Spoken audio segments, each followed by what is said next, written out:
Buenos días, tardes o noches. Mi nombre es Daniela Estrafón, alumna de octavo semestre de la licenciatura en Estudios Latinoamericanos. Estamos a punto de escuchar a estudiantes que han cursado la materia optativa de los usos públicos de la historia, 2. El objetivo de esta actividad ha sido reflexionar en torno a este campo del conocimiento histórico. Pero entonces, ¿qué son los usos públicos de la historia? De acuerdo con el historiador italiano Nicola Gallerano, se trata de, abro cita, todo lo que se desarrolla fuera de los lugares destinados a la investigación científica en sentido estricto, a la historia de los historiadores, habitualmente escrita para los especialistas y para un segmento muy restringido del público. Cierro cita. Es decir, los usos públicos de la historia, también comprendidos como historia pública, son todos aquellos medios a través de los cuales el conocimiento histórico se construye y difunde más allá de los límites de la esfera especializada. Como hemos comentado durante el semestre, actualmente se han abierto otras rutas de la historia pública vinculadas con la vida digital, incluyendo los podcasts. En este sentido, esta actividad es un aporte que, como estudiantes de las carreras de estudios latinoamericanos e historia, buscamos brindar a la investigación y difusión del conocimiento histórico sobre una institución que ha permeado nuestro cotidiano en los últimos años, la Facultad de Filosofía y Letras de la UNAM. En 2024 se conmemoran 100 años de la existencia de este centro educativo.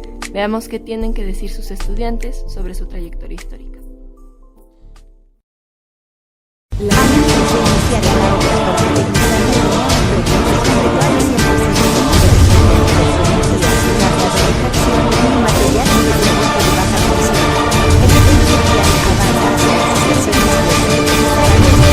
Al igual que la remoción de balasto. Del 17 de diciembre permanecerán cerradas las estaciones Ciudad Deportiva, Puebla y la terminal Pantitlán de la línea 9 y a su vez los trenes brindarán servicio de manera normal de Velódromo a Tacubaya. Así, inician los trabajos para la renivelación del sistema de vías en dicho tramo, lo que representa una intervención a lo largo de 230 metros lineales. El metro retirará los diferentes equipos que conforman el sistema de automatización y control, incluyendo el pilotaje automático, así como el local técnico respectivo. A su vez, serán retirados rieles, barra guía, pista de rodamiento, fijaciones, durmientes, balasto y 3 aparatos cambio de vía. Posteriormente, la Secretaría de Obras y Servicios reforzará la estructura que soporta el cajón de vías y todos sus sistemas. Al finalizar la obra civil, el metro reinstalará balasto, vías con todos sus sistemas y los equipos de automatización y control para restablecer el servicio, efectuando las pruebas operativas de rigor. La obra mejorará el desempeño de las instalaciones fijas y las condiciones de operación al paso de los trenes. El beneficio es para 300,000 usuarios que a diario circulan por el tramo. Utiliza el servicio de apoyo de la red de movilidad integrada, así como las alternativas que ofrece el metro para llegar al centro histórico, centro médico y Tacubaya por las líneas 3, 5 y B. En el metro seguimos trabajando. ¡Abórdale, córrese! ¡Pásele!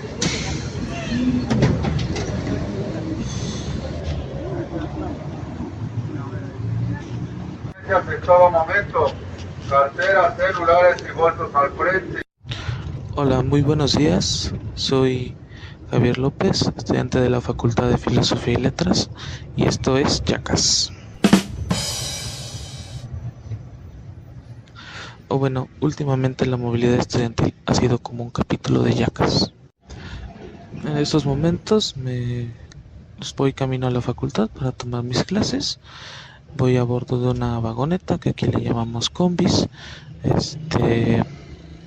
Camino al paradero de Pantitlán, una de las entradas más importantes a la Ciudad de México desde la zona oriente, y donde un gran número de nuestra comunidad estudiantil de Filosofía y Letras suele converger justo para tratar de llegar a la facultad. El campus central de Ciudad Universitaria fue inaugurado en el año de 1952. A partir de entonces, las facultades y centros de estudio que se encontraban aglutinadas en el centro de la ciudad se juntarían en un solo espacio al sur de la misma. Durante un periodo de 30 años, los estudiantes llegaban en su mayoría a través de rutas de colectivos que salían en el paradero ubicado a un costado de la torre de rectoría. Con la llegada del tramo sur y el tramo final de la línea 3 del metro en el año de 1983, los estudiantes gozarían de una conectividad mucho más efectiva. Es en el año 2005 donde se pondría en operación la línea 1 del Metrobús, siendo la entonces terminal Dr. Gálvez una nueva alternativa para los alumnos. Es en el año 2011, que casi a la par de la inauguración del edificio anexo de Filosofía y Letras, que se pondría en operación las estaciones Ciudad Universitaria y Centro Cultural Universitario de la línea 1 del Metrobús, añadiendo una nueva conexión masiva al campus y por ende también a la propia facultad. Sin embargo, a pesar de tener estas conexiones masivas, el crecimiento de la mancha urbana ha sido un factor determinante para la alarmante crisis que actualmente se vive en el transporte público de la Ciudad de México. La línea 3 del metro y la línea 1 del Metrobús son dos de las rutas con mayor número de pasajeros de sus respectivos sistemas, lo que se traduce a tiempos de traslado abrumadores en hora pico, y colapso en su infraestructura a todas horas. Y al ser dos de las entradas más importantes a Ciudad Universitaria, hace que el traslado de los estudiantes sea una labor titánica del día a día. Si bien Ciudad Universitaria cuenta con una conectividad medianamente efectiva con transporte masivo, la posición geográfica de la facultad hace que el solo hecho de llegar sea un juego de paciencia permanente. Filosofía y Letras está ubicada sobre el circuito escolar de CU, al lado de la Biblioteca Central, la Facultad de Derecho y cercana a la Torre de Rectoría y el Centro de Enseñanza para Extranjeros. En términos de avenidas, se encuentra cerca de la Avenida Insurgente Sur y el Eje 10 Sur, así como el inicio o el final de la Avenida Universidad. Ahora, tomemos en cuenta que las estaciones de Copilco y Miguel Ángel de Quevedo del metro, así como Dr. Gálvez del Metrobús, son las estaciones geográficamente más cercanas al terreno de la facultad y al edificio anexo. Copilco se localiza a 1.26 kilómetros de la facultad y a 2.7 kilómetros del anexo. Por su parte, Quevedo está a 1.77 kilómetros de Filos y a 2.84 del edificio anexo. Dr. Gálvez está a 981 metros de Filos y a 1.34 kilómetros del anexo. Si bien la estación del articulado capitalino, o sea, el Metrobús, es la más cercana geográficamente hablando a la facultad y al anexo, la conectividad que ofrece el Metrobús es muy pobre comparada a la que ofrece el metro. La línea 3 del metro conecta con 7 de las 12 líneas de la red, conectando a su vez con casi cualquier punto de la ciudad, mientras que el Metrobús en su línea 1 enlaza 5 de 7 líneas, pero al no cubrir una gran parte de la ciudad hace que los estudiantes opten en su mayoría por usar el metro para poder llegar a sus clases en la facultad debido a la conectividad y rapidez que ofrece el metro. Sin embargo, un gran número de alumnos al provenir de zonas periféricas llegan a efectuar tiempos de traslado prolongados que, conjuntados con cierres en tramos del metro, hace que el traslado hacia la facultad se vuelva más tedioso que de costumbre. Es importante recordar los cierres efectuados en el metro justamente entre 2022 y 2024. 2021. Cierre de la línea 12 en su totalidad. Tiempo de cierre, 2 años y 8 meses. Derivado del colapso en la estructura del viaducto elevado entre las estaciones de Zonco y Olivos. Desde enero de 2023, la línea 12 fue abriendo paulatinamente. 2022. Cierre de la línea 1 en 2 tramos. Tiempo de cierre, 1 año con 10 meses y contando. Tras el proyecto de modernización integral de la línea 1, se decide cerrar esta línea para mantenimiento excesivo. Primero en su tramo de Pantitlán a Salto del Agua, durando 1 año y 3 meses, para posteriormente cerrar el segundo tramo de Valderas a Observatorio, que lleva 7 meses y contando. En octubre de 2023 se puso en operación el tramo de Pantitlán a Isabel la Católica. 2023, cierre del tramo elevado de la línea 9. Tiempo de cierre, 5 meses y contando. Al agravarse un problema de hundimientos diferenciados en la estación Pantitlán, se decide intervenir el tramo para renivelarlo. El tramo cerrado fue entre Pantitlán y Ciudad Deportiva, sin aún tener fecha tentativa de apertura. Es importante tener en cuenta un par de datos duros para poder tener una visión más amplia de la severa problemática de movilidad que tenemos presente y que nos afecta a nosotros como facultad. Con base en los datos registrados en la encuesta Origen-Destino del INEGI del año 2017, podemos ver que, al menos en el territorio de Ciudad Universitaria, se registran casi 280,000 viajes diarios desde diversos sitios de la Ciudad de México y su área metropolitana. Ahora bien, la población de la Facultad de Filosofía y Letras es de poco más de 11,500 alumnos, siendo así que un 5.5% de esos viajes diarios a CEU tienen como destino final Filos o su edificio anexo. Ahora, continuando con este mapa de datos, tenemos un importante número de usuarios provenientes de puntos relativamente cercanos, tales como Coajimalpa, Coyoacán, La Magdalena Contreras, etc. Sin embargo, los datos más dispersos muestran viajes desde zonas relativamente cercanas, como las alcaldías de Venustiano Carranza, Iztacalco e Iztapalapa, además de arrojar números de viajes que comienzan desde Nezahualcóyotl, Ecatepec, Texcoco, La Paz, Tenango del Aire, Chalco, etc., siendo justamente la zona periférica del oriente la que tiene un porcentaje más disperso respecto a los viajes efectuados hacia Ciudad Universitaria. Esto cobra aún más sentido cuando revisamos un par de datos obtenidos a través de una encuesta realizada por quien les habla, y que funcionará para seguir articulando este programa. Según esta encuesta, el 56.5% de los estudiantes de Filosofía y Letras precisamente provienen de la zona periférica de la Ciudad de México y el Estado de México, en su lado oriente, concretamente de municipios y alcaldías como Iztacalco, Iztapalapa, Milpa, Tláhuac, Xochimilco, Ecatepec, Nezahualcóyotl, La Paz, Valle de Chalco, Ixtapaluca e incluso sitios tan lejanos como Amecameca y Texcoco. Ahora bien, el título de este programa habla sobre la movilidad entre 2022 y el presente año 2024. ¿Por qué tomar como punto de partida estos años? Bueno, la respuesta viene un tanto obvia recordando lo ya dicho, los diversos cierres efectuados en múltiples tramos del metro, principalmente en líneas que son entradas de la periferia del oriente hacia la ciudad.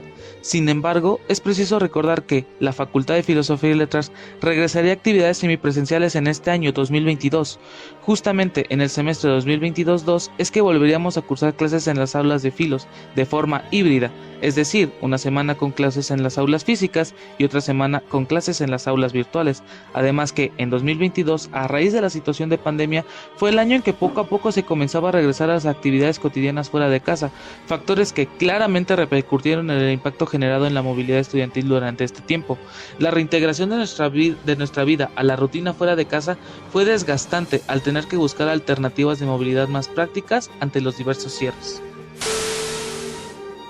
Hay números muy bajos respecto a nuestros compañeros que gastan entre 60 y 100 pesos diarios, así como quienes no gastan en pasajes. Sin embargo, aun siendo nativos de la ciudad como alumnos de Filos, el promedio de gasto en pasajes es de 12 a 60 pesos diarios. Obviamente esto está sujeto a las necesidades que tenga el estudiante. En algunos casos derivados de los cierres en tramos del metro y para evitar algún servicio colapsado o lento, los estudiantes llegaron a pagar hasta 20 pesos adicionales. Afortunadamente, la mayoría mantuvo su presupuesto diario intacto y hubo casos excepcionales de quien disminuyó su gasto de pasajes al momento de los cierres. Sin embargo, el aumento en el gasto de pasaje es algo que debemos tener en cuenta sí o sí. Yo gasto al día de pasajes para llegar a la facultad, pues son 62 pesos y pues derivado de los cierres del metro, pues se aumentó mi pasaje, no mucho, solo 14 pesos más, porque tengo que tomar un transporte extra. Como ya hablamos hace rato, la zona oriente es una zona de donde proviene un gran número de alumnos de Filos. Por ende, mucha de esta población resultó afectada tras los cierres en el metro, principalmente la línea 9. Empezaron a arreglar la línea 9 que la cerraron y me tuve que ir justamente a La Rosa, que es la 1, y fue un súper desastre porque no sabía que como camión me llevaba para allá. O sea, yo no tenía ni idea de nada porque pues obviamente nunca lo había usado antes. Y me ultra perdí, se me hizo súper mega hiper tarde. Y llegas a Velódromo y llegas a un lugar en donde están como los metrobuses, que es como el auxiliar, que no te cobra nada, para poder llegar a Puebla y a Pantitlán. Pero hay muchas señoras y muchas personas que se quedan paradas ahí enfrente de la puerta y no se suben. Y la verdad es que sí hay espacio como para que se subieran, ¿no? O sea, no te estoy diciendo la estación de la línea de Metro Puebla, pues es una estupidez porque te hacen una segunda que dar como un chingo de vuelta para poder llegar, cuando fácilmente podrías irte directo, así caminar directo. Es que hay dos lados, tienes que cruzar y justamente está en medio. Entonces, digamos que del lado izquierdo no te conviene porque tienes que irte pegado al lado derecho y nada más tienes. Y aunque no hubo cierres en tramos como el norte y el sur, precisamente la población estudiantil hizo evidente que los diversos cierres repercutieron en otro tipo de rutas. Por ejemplo, en zonas como La Raza o Indios Verdes e incluso Constitución de 1917, que son estaciones de líneas que no cerraron, vieron sus números incrementarse derivado de los cierres. Asimismo, líneas como las 5, 7, 8 y B del metro, además de las líneas 2 y 4 del Metrobús y la línea 2 del trolebús, fueron de las alternativas más usadas por la comunidad estudiantil para tratar de llegar a la facultad a tomar sus clases. Y en el metro sí se veía mucho la cantidad de gente. Sí se notaba que el transporte estaba llenísimo, con máxima capacidad. Lo de Indios Verdes a Universidad Ocopilco suele ser entre 40 a 45 minutos. Se llegó a extender hasta 1h10, porque el metro se detenía de más tiempo en algunas estaciones, no en todas. Notaba que como que había menos trenes disponibles, pasaban menos y de igual manera eso afectaba, ¿no? Entonces, justo en las estaciones de transbordo, como puede ser Zapata, Centro Médico, Valderas, Hidalgo, Guerrero, sobre todo en Hidalgo, que es donde la cantidad de gente es muchísima. Uno de los más graves problemas fue el aumento en los tiempos de traslado. Previo a diversos cierres, los estudiantes llegaban a registrar tiempos máximos de 2 horas y media, nuevamente dependiendo la lejanía de sus hogares. Sin embargo, sobre todo tras las obras de rehabilitación de la línea 12, los tiempos de traslado aumentaron de forma exponencial, pues un alumno nativo de Tláhuac llegaba a ser hasta 2 horas y media en un trayecto que en una operación normal de esta línea de metro no toma más de 40 minutos. Vaya, pues mi tiempo de traslado cuando la línea 2 estaba en operación era de 1 hora, 1 hora y cuarto a lo mucho, pero sí, cuando ya no estaba funcionando en su totalidad, hasta aumentó 1 hora más. Sí, el recorrido del Metrobús aumentó 1 hora más a ese traslado desde mi casa. Se cayó el metro. Teníamos dos opciones de movimiento aquí. La primera era tomar el servicio emergente de RTP, que se iba por arriba por las avenidas y te dejaba en Zapata, o tomar el metro e irte a Chabacano, de Chabacano a la línea Café, y de la línea Café se transportaba a la línea 3, y mi trayecto llegó a subir hasta 1 hora 40, 1 hora... Así que mi trayecto llegó a subir hasta 1 hora 40, 1 hora 50, 2 horas. Te digo que sobre todo en la línea Café, que son de eran 2 estaciones, me llegué a tardar entre 30 y 40 minutos en subir al metro. Sin embargo, la población estudiantil que utiliza el nodo de transferencia modal de Pantitlán no puede decir lo mismo que quienes entran por Tláhuac, pues aunque la línea 1 mostró una nueva cara ante la ciudad, el desconocimiento de sus trabajadores respecto a las mejoras tecnológicas y el flujo de usuarios grande derivado del cierre de su hermana de línea 9 hizo que la línea 1 se volviera una opción totalmente insuficiente ante la creciente demanda de transporte masivo. Yo vivo como por La Raza, entonces como que justo siento que sí, probablemente sí tenga que ver como el cierre de la línea rosa, porque hay más gente en el transbordo que va de la amarilla hacia La Raza. Ahora bien, nuevamente abriendo la pregunta, ¿por qué estos problemas deben preocuparnos y deben exponerse? Por una razón muy sencilla. Estos aumentos en tiempos de traslado, en gasto de pasajes, en cambios de ruta constantes y en optar por movilidad alternativa ante las anomalías de las obras en tramos de metro son cuestiones que a la larga afectan nuestro desempeño académico. Dormimos menos, descansamos menos, salimos antes, llegamos después. Son problemáticas que a la larga resultan en enormes cargas para nuestro desarrollo académico. En los diversos testimonios recabados en la encuesta, los compañeros hablan de pérdida en la concentración, de estrés en los traslados, entre muchas otras cuestiones. Pues yo no considero que haya afectado a mi rendimiento académico como tal el tiempo de traslado. Tal vez sí el tiempo que le dedicaba a las tareas y proyectos de la facultad, porque probablemente modifica totalmente tus horarios, ¿no? Entonces, agregarle esa hora extra, pues sí, tenía que compensarlo de una u otra forma. Y íbamos saliendo del encierro y estaban ampliando las estaciones. Mi tiempo aumentó así casi una hora y media hasta casi 2. Por lo mismo de que las mañanas eran muy pesados y me obligaba como a levantarme de una hora a hora y media antes y por lo tanto salir antes para llegar. Es importante aclarar que, si bien la población estudiantil proveniente de la zona oriente de la ciudad y del estado han sido de las más perjudicadas por los cambios de movilidad, eso no quita que el resto de la ciudad no haya experimentado problemáticas. Como ya se mencionó, el transporte masivo está en un proceso de crisis muy denso.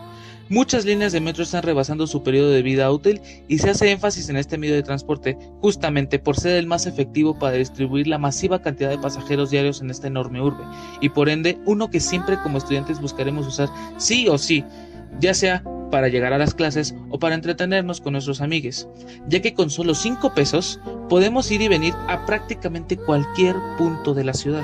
Los meses me he estado moviendo más en metro, porque en carro particular o en transporte particular, no, ya la verdad la gasolina, el tiempo, más que nada el tiempo y el estrés que te causa el manejar es lo que deriva en tener que dejar el carro, ¿no?, en el metro. Y en las horas pico era la muerte, literalmente no te puedes mover. El sistema, o sea, el sistema de transporte colectivo no funcionaba.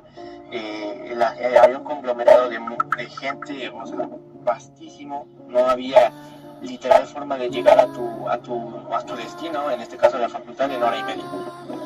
Entonces, como transporte público, que es pecero y metrobús y todo lo que es como externo y no subterráneo, pues la neta sí se nota mucho el choque, porque antes el metrobús no era tan usado, sino que era más el metro. Y en el cierre del metro que hubo de el tramo alto de Tláhuac, bueno, de la línea 12, pues sí, la neta sí se sintió que pues ya se utilizaba más el metrobús y se sentía más lleno.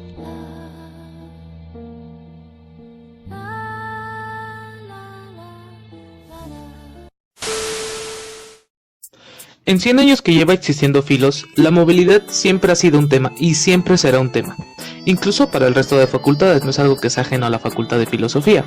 Sin embargo, los últimos 2 años fueron bastante duros y algo que indudablemente tenemos que hacer visible. Vaya, pongámoslo por este ejemplo. Dentro de la historia de una facultad, una narrativa que siempre se ha dejado de lado es precisamente esa, la movilidad estudiantil. Lo cotidiano dentro del desplazamiento diario queda totalmente sesgado, y por eso he venido a rescatar esta temática. La movilidad como un uso público de la historia es algo que sí o sí debe de hacerse visible. Fue un periodo bastante difícil, hablando de estos 2 años, que claro que debe formar parte de la historia de la facultad. Es importante recordar que, más allá de pagar un pasaje y subir a un colectivo o al metro, al metrobús, a donde quieras, se trata de la lucha más intensa que tenemos como alumnos, desplazarnos dentro de la enorme urbe en la que se encuentra nuestra área de estudio.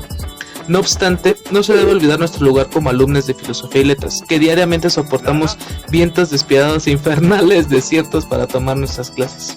Por más perjuicios existentes respecto a la facultad, un enorme número de alumnos están dispuestos a cambiar estas ideas y terminar su carrera universitaria a como dé lugar. Lo único cierto del caso es que, como buena escuela del UNAM, tenemos un cóctel de alumnos de diversos sitios.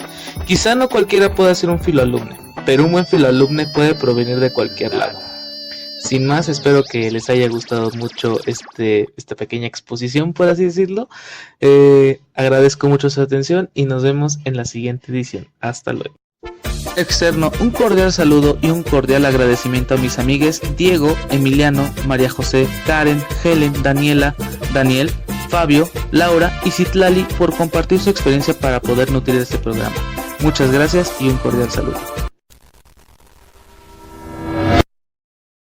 Las próximas líneas a modernizar serán las líneas 3 y 9 del metro, la primera por su antigüedad superando su vida útil y las Las próximas líneas a modernizar serán las líneas 3 y 9 del metro, la primera por su antigüedad superando su vida útil y Esto y más comentó el actual jefe de gobierno de la Ciudad de México, Martí Batres Guadarrama, durante una entrevista realizada por el diario El Sol de México el pasado lunes. A continuación, el clip de lo que dijo. Nos ocupa atender diversos casos de la línea 3, que es de un gran uso, de un uso masivo. Quizás los problemas vividos no sean los últimos que experimentemos, o los peores.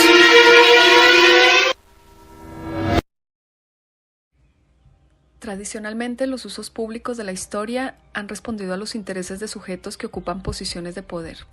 La búsqueda de la unidad nacional, la homogenización de un discurso, la consolidación de una memoria histórica, fueron los principales objetivos de la historia pública.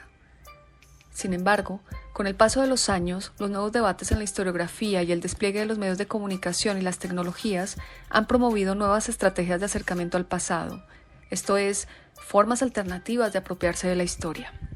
De esta manera, las herramientas de los usos públicos de la historia, otrora destinados a la narrativa oficial, ahora son usados por organizaciones desde abajo para construir contranarrativas. Esto lo vemos manifestado en los anti- y contramonumentos, en la consolidación de efemérides que retoman memorias populares o en las propuestas de museos comunitarios, por mencionar algunos ejemplos. Esto evidencia la apropiación y resignificación que la gente común puede hacer de la historia.